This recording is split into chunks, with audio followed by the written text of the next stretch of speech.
I just got home from Musk v. Altman at the courthouse in Oakland. I've been in the courtroom for most of the days or the last 3 weeks while the trial has been ongoing. I thought now that the trial's over, closing statements just finished, that I would give you my thoughts. Catherine Bracy here, Tech Equity's founder and CEO. I guess I have three main takeaways. The first is that it seems like nobody involved in this case really knows what it means to run a nonprofit. This case was really about the agreement between Elon Musk and Sam Altman and Greg Brockman when they started OpenAI, and what it meant for Elon to be contributing to a nonprofit, what it meant to be for them to be starting a nonprofit. And none of them seem to have really known that the purpose of starting a charity was not to make a bunch of money. They seem to have come into it treating it like a startup and not like a charity. That to me feels like it explains a lot of the behavior that we've seen at OpenAI over the last, 10 years. As soon as they saw an opportunity to make money, they did. Greg Brockman is worth $30 billion now. And the second thing, which is related, is that there are so many conflicts of interest here. Like, so much of the evidence that came out shows that Sam Altman in particular has just been self-dealing up and down the chain. He's invested in dozens of companies, and so many of them, too many to even name, have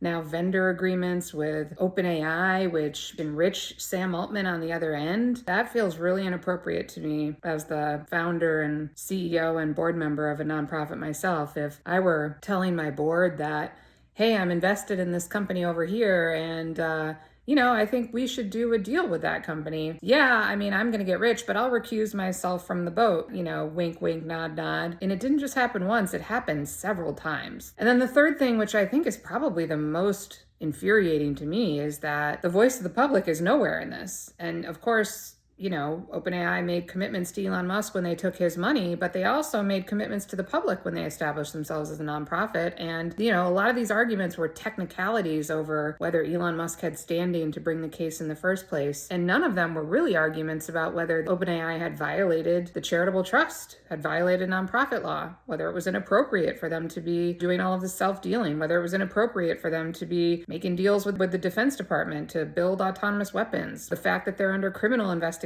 in the state of Florida for a mass shooting is relevant here. How is that prioritizing their nonprofit mission over profits? That none of that was here. The judge actually barred any conversation about AI safety or OpenAI's commercial behavior, or for that matter, XAI's commercial behavior from the trial. So that was really disappointing, and it underlies the main point. The reason I was there for 3 weeks is because we really think that it's important for somebody, in this case, the Attorney General of California, whose responsibility it is to represent the voice of the public, to do something about this. He signed off on OpenAI's restructuring last year before this trial started, before he had access to the evidence that's come out of this trial, and before all of the behavior that OpenAI has engaged in over the last 6 months. So we really think it's important for him to take another look at this and make sure that the public's interest is represented here, and that OpenAI is held accountable to the commitments it made not just to Elon Musk, but to the public.